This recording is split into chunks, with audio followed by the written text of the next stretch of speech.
अब for example मेरे पास equation given है, मैं माइनस साइन है ना वो भी ले लेते हैं।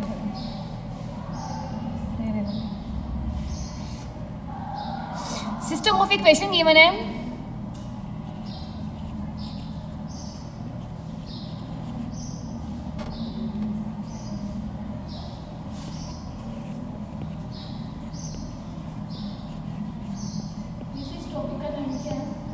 मैट्रिसेस डिटरमिनेंट वाला सारा वही बताया तो है अभी। मैट्रिसेस वर्ड है उसमें से कुछ भी आ सकता है, ये क्वेश्चन पे लिख रहे हैं पता चल जाएगा आपको।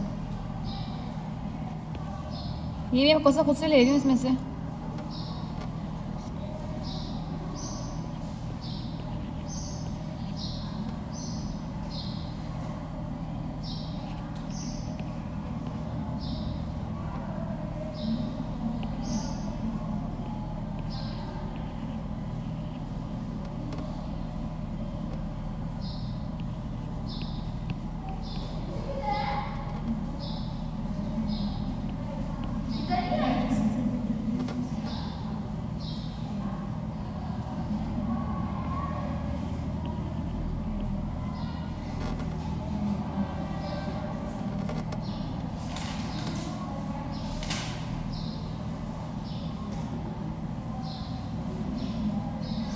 और ये इक्वल है सब 0।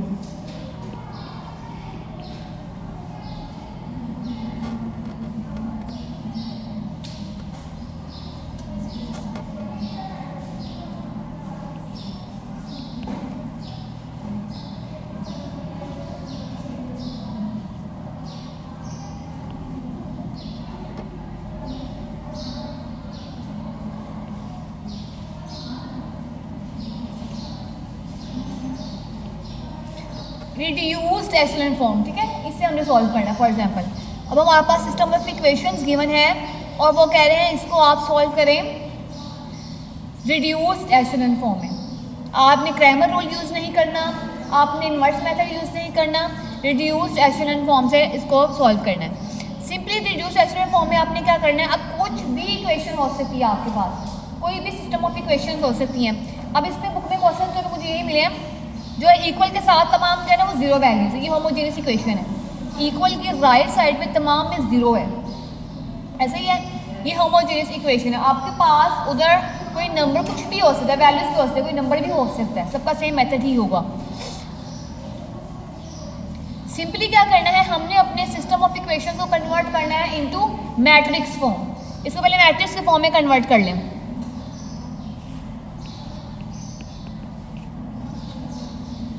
मैट्रिक्स के फॉर्म में कन्वर्ट करना आता है आप सबको।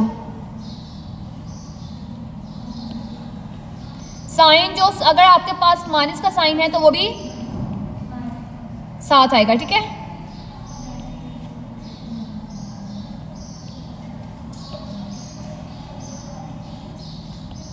अब वो तो 0 ही है, ये तो नल एंड कॉलम मैट्रिक्स है। अगर आपके पास यहाँ अभी तो इसमें 0 0 है ना राइट साइड पे इक्वल के, अगर कुछ और होता, कोई भी नंबर्स होते, ठीक है, देन आपने क्या करना है, जैसे ये वाला मैट्रिक्स है ना फर्स्ट, इसको मैं नीचे लिख रही हूँ दोबारा।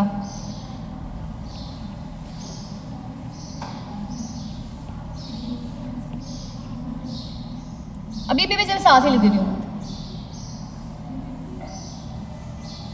ये डॉटेड से लाइन लगाई, डॉटेड, ठीक है, इसके सेम पैरेलल साथ ही 0। ये मैट्रिक्स हमने बना लिया ऑगमेंटेड मैट्रिक्स, इसको अब हमने सॉल्व करना है, ठीक है। जो आपका मैट्रिक्स ए है, ये जो मैट्रिक्स ए है ये पूरा का पूरा वो, ठीक है। अब ये जो है ना, ये मैं डॉटेड लाइन जैसे ना वो लगाई है सेपरेशन के लिए, ठीक है। और इसके साथ ही पूरा का पूरा जो वो 0 नल मैट्रिक्स जो आपका वो लिख दिया, जो बी वाला बेसिकली।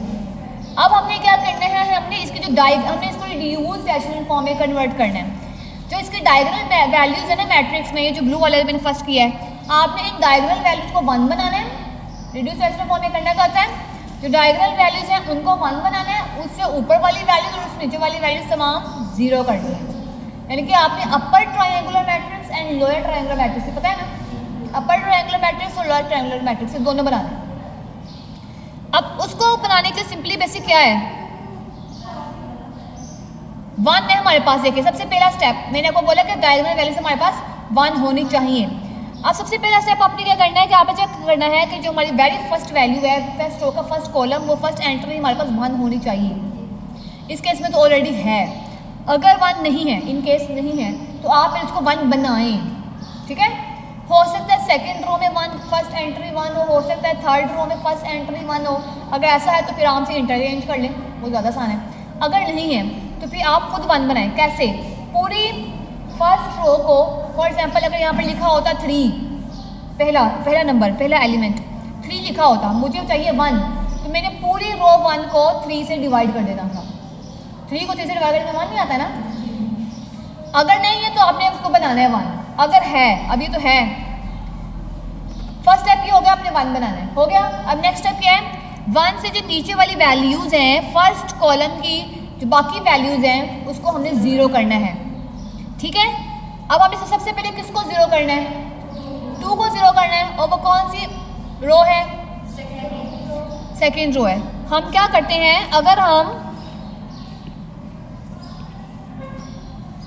अगर मैं रो 1 को 2 से मल्टीप्लाई करा दूं,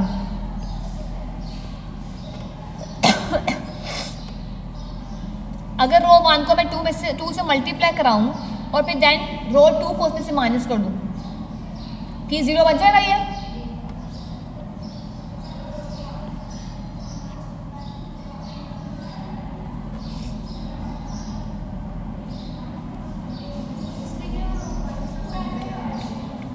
टू रो 1 लिखना पड़ेगा हमें। हाँ जी, हाँ जी, बोले हैं।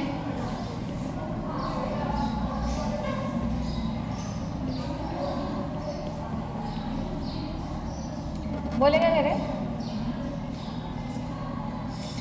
R2 के एलिमेंट को 0 करना है ना, तो इसलिए मैंने R2 पहले लिख लिया। -2 R1, ये R1 है। R1 वाले तमाम एलिमेंट्स को 2 से मल्टीप्लाई कराएं, साइड पे लिख लें। फॉर एग्जांपल अब यहाँ लिख लेती हूँ मैं, यहाँ लिख ली साइड पे। करें मल्टीप्लाई ज़रा, क्या आता है, 2, 8, 4 और 0, ठीक है। अब लिखिए ज़रा, फर्स्ट रो तो एज इट इज लिख लें। करें, R2 - 2 R1 लिखा हुआ है मैंने, R2 - 2 R1। R2 वाले एलिमेंट्स को वो जो मल्टीप्लाई करके लिखा है उसमें से माइनस करें। करें, क्या आना है बताएं। 0, 1 - 8, -3 - 4, -3 - 4, 0 - 0 तो ठीक है, समझ आ गई। अब किसको 0 करना है, 3 को 0 करना है। अब हम करेंगे 3 को 0 करना है। 3 कौन सी रो है, R3 - 3 R1। रो 1 को 3 से मल्टीप्लाई करके साइड पे लिखे पहले, करे ज़रा।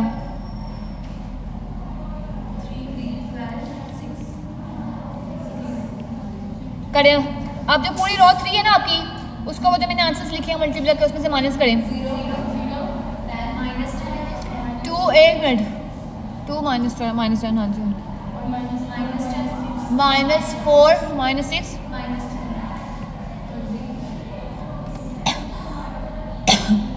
समझ आ गई। फर्स्ट स्टेप है हमारा कि हमने फर्स्ट रो की फर्स्ट एंट्री को 1 बनाना है, वो 1 हो गई।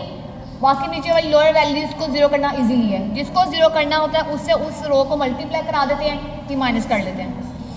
Next step, second diagonal value को 1 करना है। सेकंड डायगोनल वैल्यू कौन सी है इसके अंदर, सेकंड डायगोनल वैल्यू -7, ये वाला जो है, ये डायगोनल सेकंड वैल्यू है ना। इसको क्या करना है हमने, इसको क्या करना है, 1 करना है। डायगोनल वैल्यूज को 1 करना है। अब इसको 1 करने के लिए क्या करें, अभी मैंने आपको बताया था, अगर 1 है तो ठीक है, ओके। अगर 1 नहीं है तो उस वैल्यू से सबको डिवाइड कर दें। कौन सी रो है ये? हम करने लगे इसको -7 से करें।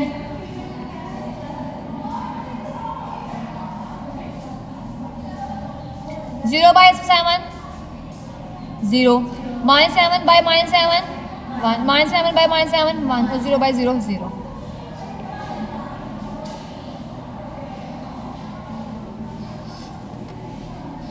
हो गया यहाँ तक। नेक्स्ट स्टेप, अब आपने जिस वैल्यू को 1 किया है उससे ऊपर वाली वैल्यू और उससे नीचे वाली वैल्यू को अब हमने करना है 0।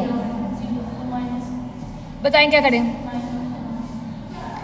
मुझे 4, सबसे पहले किसको 0 करना है? आपने 4 को 0 करना है, ठीक है। अब 4 जो है कौन सी रो है?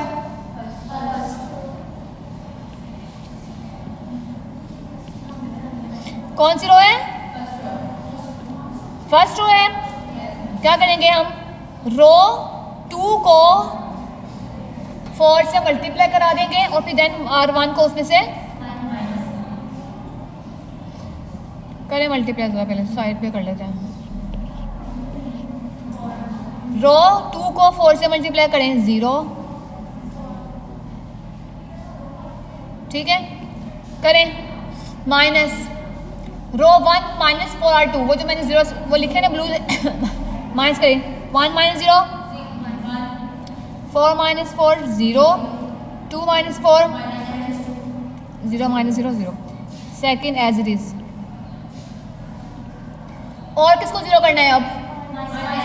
-10 को। कौन सी रो है? 10 से मल्टीप्लाई करवाएंगे हम किसको? अब -10 है, माइनस, सो हम इनको ऐड करेंगे, ठीक है। अगर माइनस होगा तो ऐड करना है, अगर प्लस होगा तो माइनस करना है। अब इसको भी पहले मल्टीप्लाई करा के लिख लेते हैं। रो 2 को 10 से मल्टीप्लाई करें तो आता है 0,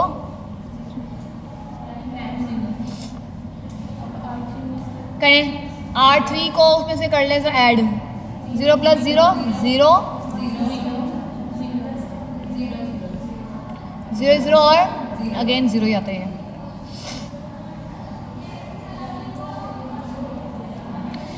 अब नेक्स्ट है, इसमें तो ये भी 0 रिड्यूस हो गई 0 में। ये मैंने होमोजेनियस लिया है। मैंने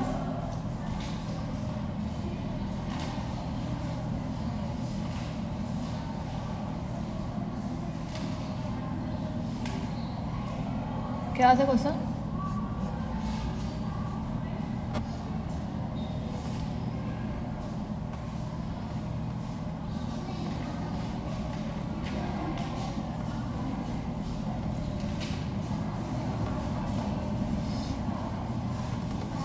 इसमें तो ये भी 0 हो जाता है, ठीक है।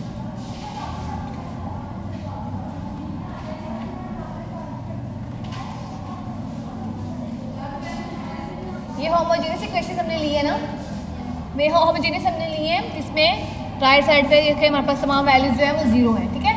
इसलिए इसमें अब हमने सॉल्व किया है तो हमारे पास जो है लास्ट डायगोनल वैल्यू जो है वो भी 0 में कन्वर्ट हो गई है। बाकियों में आपने क्या करना है, वैसे इसको मैं पहले इक्वेशन की फॉर्म में लिख रही हूँ। बाकियों में ये जब आपने मेथड करा ना सॉल्व पेपर, अभी इसमें कोई क्वेश्चन नहीं है। टॉपिक आपका जिसको आउटलाइन में लिखा होता है रिड्यूस्ड एचुअल फॉर्म, ठीक है। ये मैंने खुद से क्वेश्चन लिया है, इसको इस फॉर्म से मैंने सॉल्व किया है। आपको जो पेपर में क्वेश्चन आएगा उसमें आपकी जो थर्ड रो है ना, उसकी डायगोनल वैल्यू 0 नहीं होगी। अगर आपको क्वेश्चन ये दिया जाए कि रिड्यूस्ड एचुअल फॉर्म से इसको सॉल्व करें, ठीक है, क्योंकि ये मैंने पूरा क्वेश्चन लिया ना। आपने ये करना है, नहीं बाकी तो आप 0 होगी ना, ये जो है ये डायगोनल वैल्यू है ना, ये 0 नहीं हुई होगी, इसमें तो 0 होगी है ना, क्योंकि मैंने क्वेश्चन कोई और लिया हुआ है। ये कोई भी नॉन 0 नंबर होगा, कोई भी नॉन 0 नंबर। नेक्स्ट स्टेप आपने क्या करना है, इस वाली वैल्यू को 1 करना, ठीक है, जो ये मैंने हाई सर्कल किया है।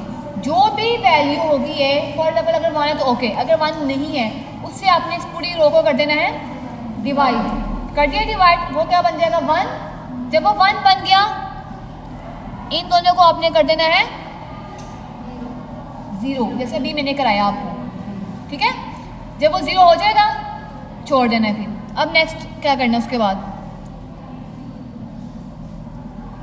ये आपके पास बनता है x1 plus 0 x2 minus 2 x3 is equal, first row लिखी है मैंने, first row x1 0 x2 minus 2 x3 0। Second लिखें,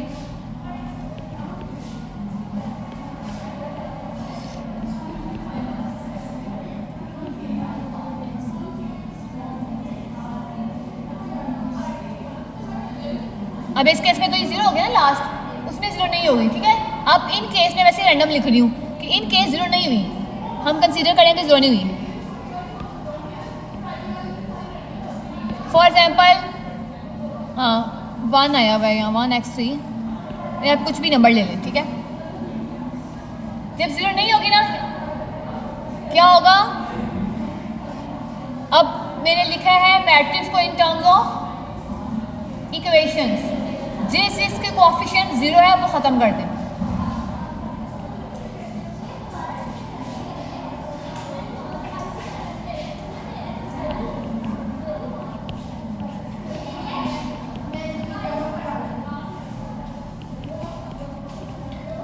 अभी तो देखें जरा, हमने क्या किया है, फर्स्ट ये वाली वैल्यू जो है फर्स्ट वाली ये 1 है, आपका जो मैट्रिक्स है इसमें फर्स्ट वैल्यू 1 है, ये रहेगा, ये भी आपने 0 करना है, ये खत्म हो जाएगा, ये भी खत्म हो जाएगा। अगर आपकी थर्ड वाली डायगोनल वैल्यू 1 होती, आपने ऊपर वाली वैल्यू को 0 करना था ना, तो फिर ये भी 0 हो जाना है। जब थर्ड वाली डायगोनल वैल्यू 1 हो गई, ये 0 हो गया, डायरेक्ट क्या होगा, जो ये x1 है और जो भी 0 करने के बाद एंड पे यहाँ वैल्यू बची हुई होगी वो आपका x1 का आंसर होगा डायरेक्ट, ठीक है। अभी देखें सेकंड वाली में ये 0 है, ये खत्म, ये डायगोनल वैल्यू है, ये x2। जब आपकी डायगोनल वैल्यू थर्ड वाली 1 होगी, उस ऊपर वाली वैल्यू आपने 0 की होगी ना, उसकी वजह से ये भी 0 हुआ होगा। डायरेक्ट जो है इस x2 की वैल्यू ये वाला आंसर आया होगा। रिड्यूस रेशनल फॉर्म में ऐसे करते हैं। थर्ड में देखें ये 0 खत्म, ये 0 खत्म, यहाँ पर आपकी 1 आया होगा, डायगोनल वैल्यू को अपने बारे में बनाया थर्ड को, वो और ये जो भी उसका कॉरेस्पॉन्डिंग यहाँ पर आंसर होगा वो x3 का आंसर हो जाएगा, ठीक है। अब ये ज़रूरी नहीं है कि 3/3 का ही आपके पास इक्वेशन हो या 3/3 के ही मैट्रिक्स हो, 4/4 का भी हो सकता है, इससे ज़्यादा का भी हो सकता है। करना हर एक में सिंपली आपने यही है कि ये जो हमारा डायगोनल है, ये जो डायगोनल वैल्यूज हैं